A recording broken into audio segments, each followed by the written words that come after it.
Welcome to the Aegance Offscript Podcast, where we talk to industry leaders who share their stories, insights, and lessons, unfiltered and unscripted. I'm your host, Lawrence, and today I'm thrilled to welcome Mo Smadi, founder and CEO of Perform by AI. Mo has spent 2 decades in consulting across the UK and GCC and founded Perform by AI in Dubai with a bold vision to rebuild consulting from the ground up, combining human domain experts, AI augmented agents, and a global platform to deliver faster, smarter transformation for clients and independent professionals alike. Mo, thanks so much for being here. Delighted to be here, Lawrence. Thank you very much for the introduction. It's really nice to be on your podcast, and I'm really looking forward to present and discuss our business today. Amazing, Mo. Well, great to have you on. For the sake of our listeners and our viewers, would you mind providing a little bit more context around Perform by AI? Thank you very much. So our firm was founded in Dubai, UAE, and our purpose is to serve the largest providers and consumers of consulting services. And in our role, we help simplify their access to the top or leading experts in consulting services, and solutions as needed. And when you launched Perform by AI, what gap or frustration in more sort of traditional consulting services were you most intent on trying to solve?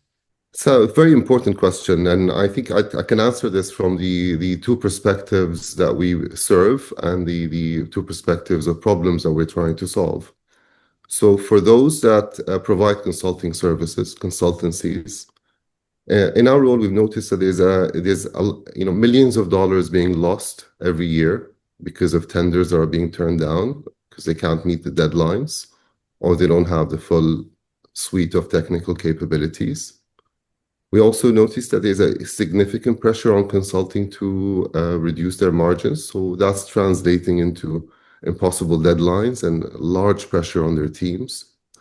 And then finally, when it comes to actually going out there and seeking the collaboration and support of others, the world is very complex, it's very time consuming, and it's almost impossible when you're having to deal with a 2 to 3 week deadline. So this is one perspective that we are trying to solve. However, from those that consume consulting, the problems we're trying to solve is that consulting is very costly to access, especially high quality consulting these days. It is incredibly difficult and complex to navigate who is the right provider for you. And quite often when you do pick one, you find yourself that you're having to settle with somebody who can provide you with most of what you need, but not exactly what you need to solve your problems. And was there an aha moment that convinced you that this new model would work? Yes, I think it's a combination of, firstly, AI. So AI is, for us, I think our brand is not purely a representation of how we deliver work. Not much of our work is actually AI, but it's how we operate, really. So AI has made it possible for us to have a very lean and very efficient model that can actually deliver the kind of services that you need and give our clients the connectivity across all the partners and providers that we have. So that was one. And the second one was, as probably many business leaders have done, initial testing is usually an indication of whether or not you're going in the right direction. So whether our model was able to convince partners to join us, clients to buy from us, and others outside in the market being really interested in what we have to offer. All the signals were very positive. And how did your early consulting experience shape the structural or even the culture of Perform by AI? I think it was fundamental. I don't think I would have the skills that I have today to be able to run the company and lead it in the way that I do. At the same time, it's enabled me to be able to really understand my clients' pain points and deliver for them a solution or a service that really reflects on what they need and what their industry needs. And how do you personally define your role today? I mean, you're founder, technologist, strategist, or is it something else? I think it's a combination of all. I'm a marketeer. I'm a strategist. I'm an individual who's a client relationship manager. And also fundamental to me are the partner organizations that I work with, and they're for me as important as my clients. So relationships, strategy, growth, and solutions are the four areas I find myself shifting between on a daily basis. And which of those energizes you most on a day-to-day basis? It could be that it's all of them, but is there anyone in particular that really sort of gets you going? I think, like many of us, probably solutions, because with solutions, it almost has a sense of an outcome to it, and a sense of fulfillment that you don't find with everything else. So whether it's your clients or your partners or the efforts that you do, the solutions that you develop and the impact that they deliver when you do succeed, that is probably the most positive and energizing feeling. And as performed by AI has scaled over time, what's been the biggest leadership adjustment that you've needed to make? So I think it's in the beginning I've had to spend or my time and be at the front of everything when it came to a relation meetings with my partners or with my clients or client engagement. But as we moved with time, I think I've had to hand this over to others and shift my focus more towards growth. Equally so, I think it's very interesting and nice to dive deep into many of the intricacies of the AI tools and coding and workflow design. But when you're very limited on time, you quite often have to, find yourself deciding, well, should I be spending my time there or moving on to growth and handing it over to somebody who can technically deliver it? So Mm. that's a shift I've had to do over time. Yeah. And how have you approached the challenge of matching your clients to the right experts? And suppose a follow-on question to that is, what have you learned along the way? So I think the for us the core workflow or journey that we designed for the clients was intentionally developed to ensure that we match them with our partners. So initially, we do invest a lot in going out there and finding the best providers who can meet our client needs. Many of them are quite obvious and preemptive experts, research and AI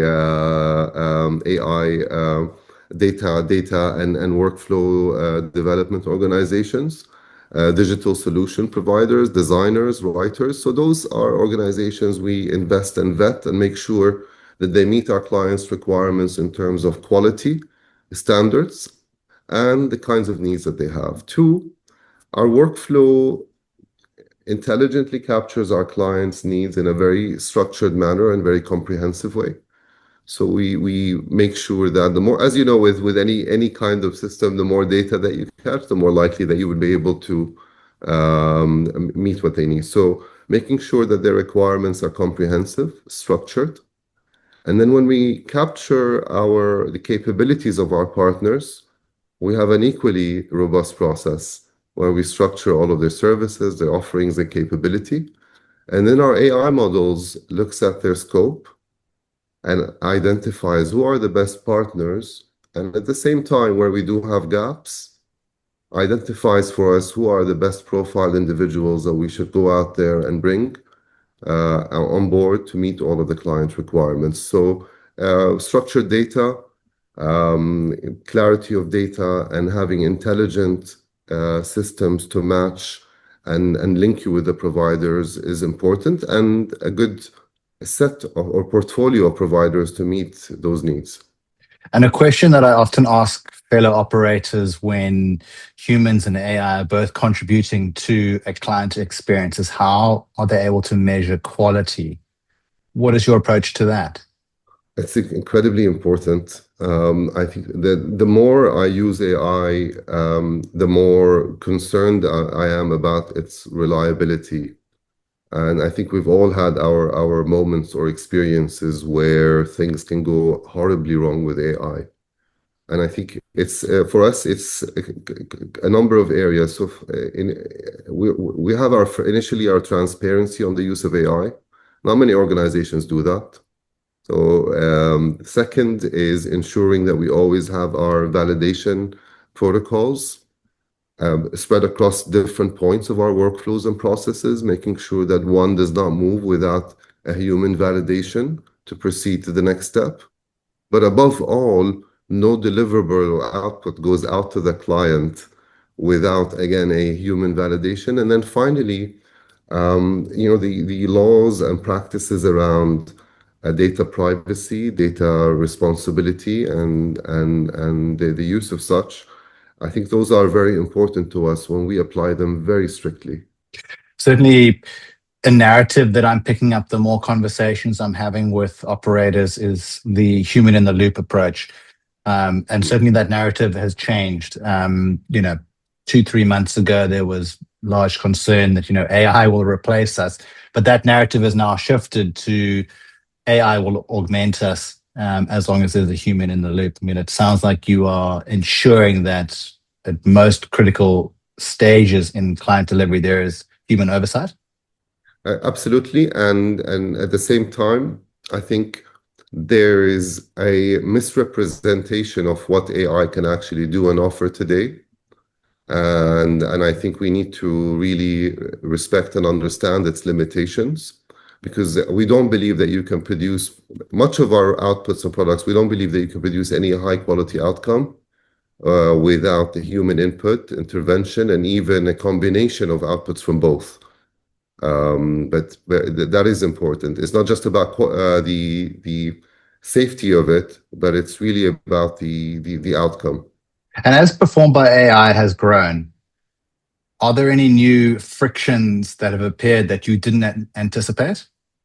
I think yes, probably. I believe that with growth in terms of clients, services, and partners, you have an exponential growth in the nature of the problems and fixes that you need to make. I also believe that early on we got a bit too excited about wanting to go full automation. And then, as you know, when you're going through your iterations and fixing that, it becomes a nightmare.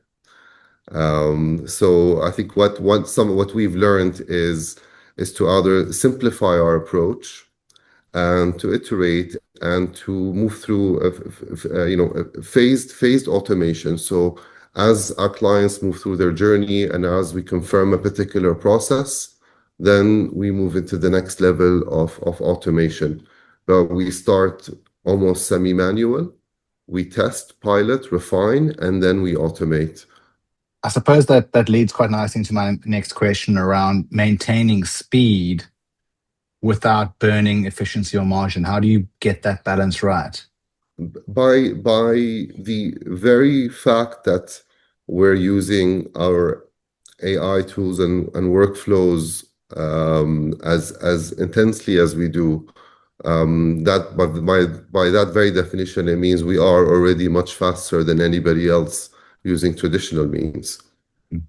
So, for example, when it comes to sourcing experts, we can go through 100 resumes within minutes, and we can improve the acceptance rating from 20% to 80% within those minutes. That would have normally taken hours for any firm to deliver.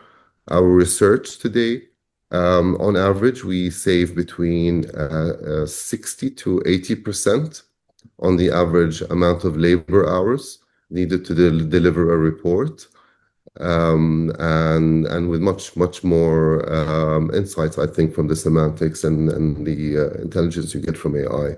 So yes, it is helping us, but by the very nature of anybody using AI, you're already ahead of the game. Yeah, I mean, 68% time saving, that's a very big number. Would you say that in particular is an automation or a tooling investment that's really paid off for you? And are there any other examples that you can provide us of automations and tools that are really paying off for you and the team? Yes, so for us, as I mentioned, AI doesn't really apply across all our services, but I would explain it in terms of our sourcing experts. So today, the advantage we offer our clients is we're linked to multiple platforms and agencies. So collectively, we have over 1 million experts, far more than any agency out there. So as a result of that, we AI plays an important role in how the communications go out. But then when you do receive profiles, as you know, you're getting them in image format, PDFs, docs, and every kind of format that you can ever imagine. And the idea of being to intelligently actually select a CV is not as simple as you think. So we use a combination of not only just basic keyword searches, but actual semantic searches of across each CV, and run about three validation checks on top of that, to make sure that we are selecting the best fit person out there. So AI helps us in that sense.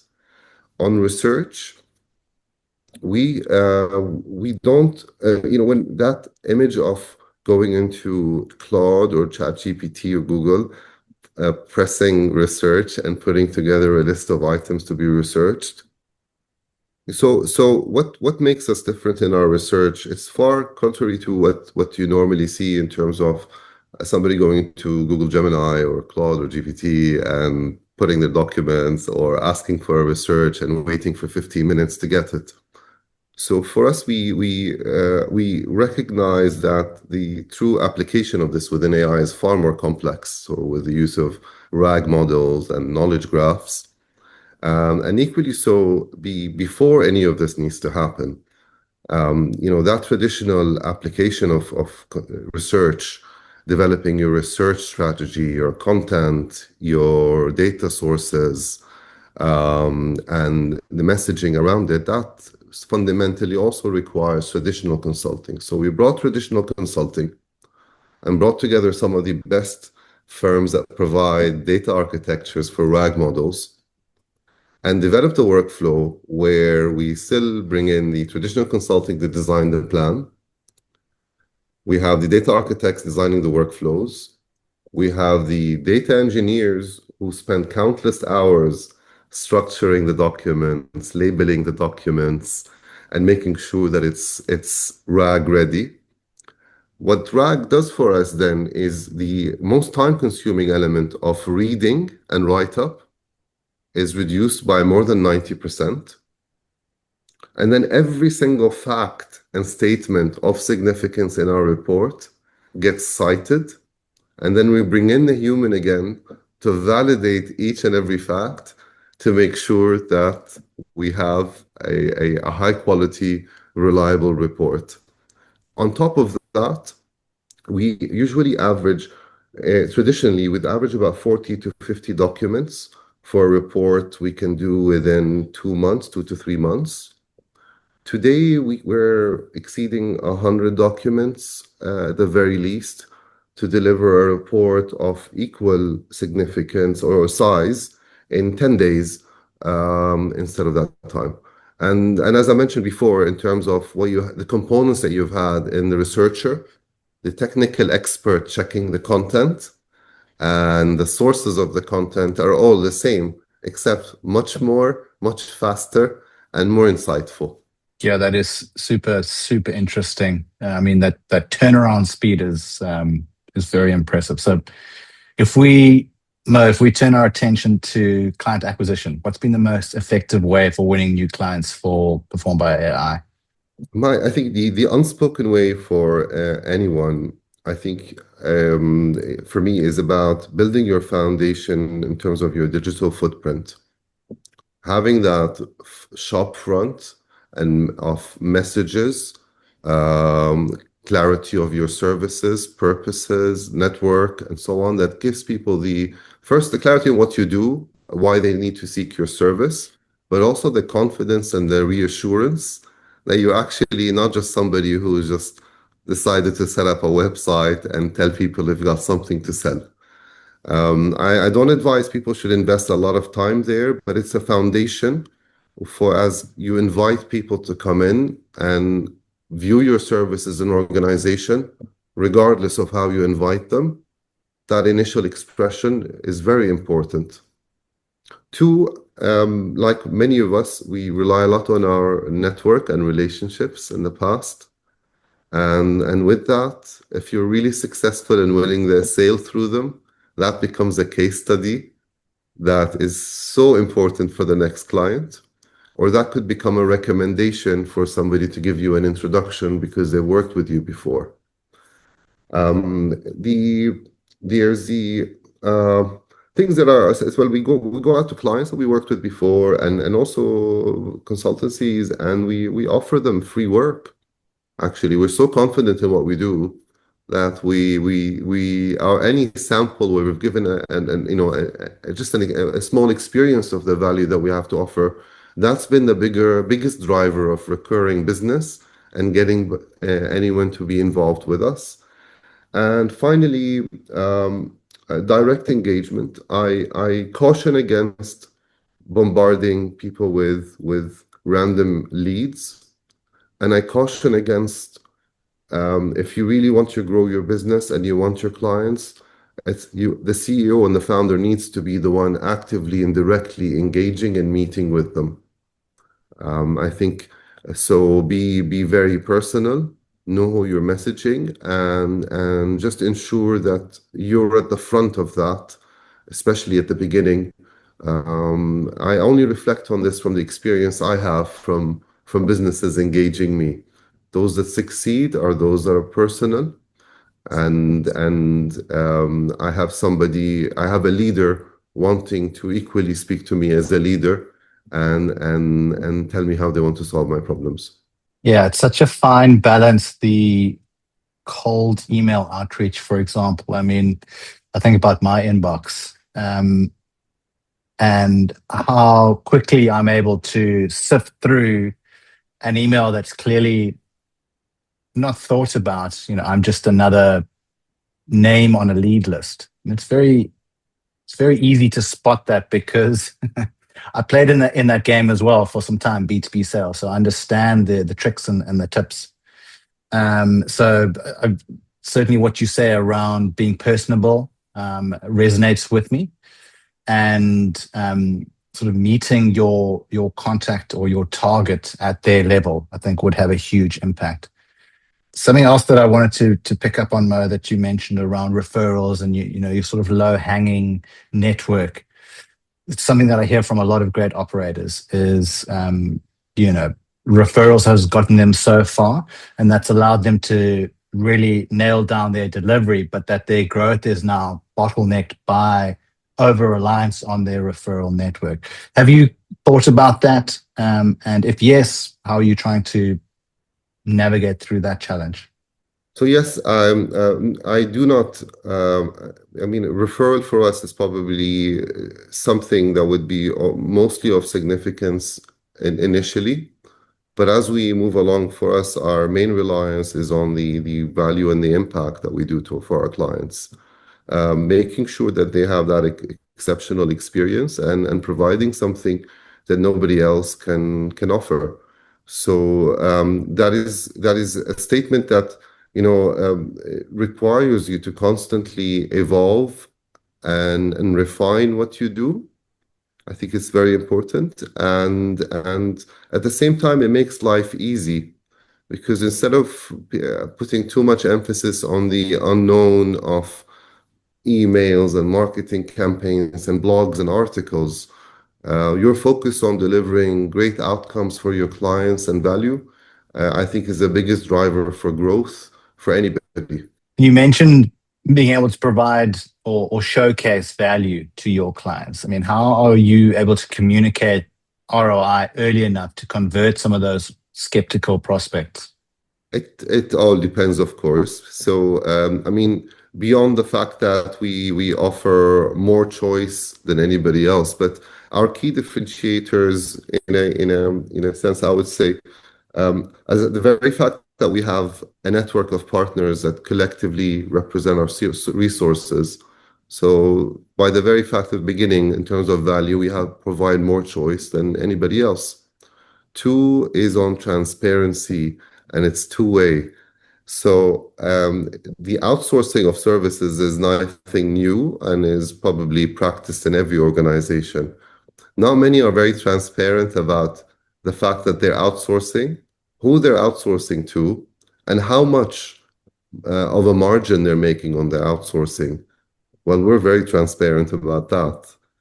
And then finally, when it comes to costs, again, if I take the perspective of a client who wants to require the support of a consulting expert, the day you leave your consulting organization, your day rate on the market is 75% lower than your day rate through an organization. So the math over there is really, really simple for us. When it comes to consulting, they're quite wise about their hourly costs and the average cost. So we've made sure that we've engineered the cost of designing each template, the cost of creating a proposal, or delivering a project through our experts would always be far cheaper through us than through their resources. Yeah, that makes complete sense. And Mo, if you look at Performed by AI from a high level overview as a functioning company, what is working really well at the moment? I think everything but our cash flow as a new organization. So I think what's really working really well is, as I mentioned, I probably touched on it earlier, and any client where we're engaging on our services and offerings, we're clearly demonstrating something that is particularly very different. So consulting firms and our support on helping them win their proposals, that's been a huge success. So they're sending us one request, and we're dealing with getting them any expert that they need, any last minute support on writing up their proposals. And then finally, when they're going out there and pricing a research deliverable at X amount in the past, using our services, they're able to triple their profitability or margins and deliver something far better and faster for their client. Yeah, that's amazing. And on the flip side of my question a few moments ago, what's not working well, or where are the consistent friction points within the company? I think the what's not working well, I think initially where we get unique requests from our clients, because every client has a unique problem that you need to solve, and a network of partners that you need to coordinate and orchestrate on putting together the right team, the right value proposition, and presenting to the client the right set of options. So I don't believe this was something that was intended to be right from the start, but this is something that is requires us over experience with our partners to be more aligned to how we can better work together, and deliver what we need to the clients in the speed that we need. But this is something, no matter how much you invest in it, it comes with time and a mutual investment, and we all understand this. But that is an area that needs further work, and will only get better with time. Yeah. And if we look ahead 2 to 3 years, Mo, what kind of company are you intentionally building towards? So our primary goal is, we're largely an organization that's seen as plugging into large consultancies and enterprises and being their one-stop shop for all of their consulting service and solution needs. And I do also foresee that to be, I do foresee this to be a model that's going to be adopted by many consultancies as we move forward. But I think we're ahead of today. But our vision is to become that provider of choice of helping consultancies win proposals and deliver projects profitably, but also businesses to use us to solve any problems and access the support that they need to deliver their strategic objectives. And so you see the consulting model evolving into what you've just defined in the next couple of years? Yes, inevitably it has to, and it already has been in many ways. Many consultancies are already outsourcing many of their services. They're relying a lot more on contracted interim experts, and they're utilizing organizations such as mine in a more limited way to be able to deliver their consulting support. So that is definitely the way forward for them if they are to continue their growth and to remain profitable. And do you think it's a case of these more traditional consultancy firms um, being pushed off the edge to make the decision, or that it's just an inevitability and they need to jump in at some point anyway, so they might as well do it now? I think it's mixed. I think there's a mix. Not all consulting is evolving in the same way. And unfortunately, I do see some that will be pushed off the edge completely, some that will be pushed off the edge to act and are starting to act today. And some have been really wise about it and have invested for some time. And not only the kinds of services and capabilities in terms of their staff and their hiring decisions, data analytics, data engineers, prompt engineers, and the investment in talent for that. So that those I do see evolving there, but I do see differences between the organizations and how they're progressing with this. But to say that traditional consulting has a place in its current form in the future, I don't believe so. And if it does, clients are no longer willing to pay as much as they used to for it. And are you keeping an eye on any emerging AI capabilities or shifts in the market that, well, either excite you or are of concern? Yes, I mean constantly. There now, from my side, I believe the biggest concern, and unfortunately, it's my personal opinion. I can foresee that there are many organizations that will no longer exist within the next probably 12 months because the amount of evolution by those huge organizations is wiping out a lot of startups and potential solutions. I think there's a lot of businesses that have overestimated the demand that they're going to have as a result of their newly found AI agent or startup. So these are concerning views that I see for the future and trends. However, um, I do see something positive coming out. I believe that in the next 10 to 15 years, we're going to witness a much higher proportion of future generations being able to start their businesses and become independent from a much younger age. A privilege many of us have never had and have been forced down the employment route. So while AI is going to affect jobs and so on, but one aspect I am confident about is you're going to find many graduates in the future having their own business, probably from the day of graduating or at a much earlier stage in their career, and being able to function far more than we would have been able to do with our setups. Mm. Yeah, that's certainly an exciting future that you're painting there. Let's hope that it comes to fruition, because I think more opportunities sooner will only have a net positive impact on society. Absolutely. If this is a hypothetical question, if you had unlimited resources for the next 12 months, what is a moonshot decision or action you would take that would future proof performed by AI? Mm. I think it's a it's a tough one. It's a tough one for me to answer because if I had all the money in the world and resources, um, I would invest in something like global education or access to health rather than performed by AI in my mindset. And that would be for me something future-proof and foolproof. But I think the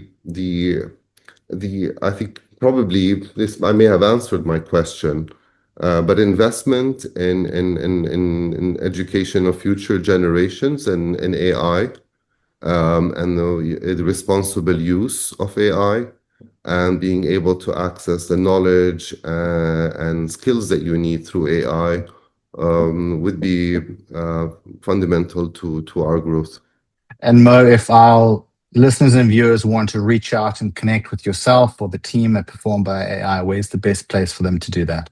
LinkedIn would be perfect, and on our website we have our Get Started form, and please reach out to me directly on LinkedIn. I'd love to have a conversation, and thank you once again, Lawrence. It was a really nice conversation today. Yeah, absolute pleasure. Great having you on. Thanks for giving us insights into the reasons why you founded Perform by AI, its growth to date, and the sort of future aspirations and the future visions that you have for not only the company, but also for the sort of broader net world. And yeah, wish you all the best. Thank you, Lawrence. That's it for today's episode of the Aegance Offscript Podcast. If this conversation sparked something within you, a thought, a question, or a new way of seeing your own business, like the video, subscribe to the channel, and leave a comment down below. We'll catch you on the next one. Cheers.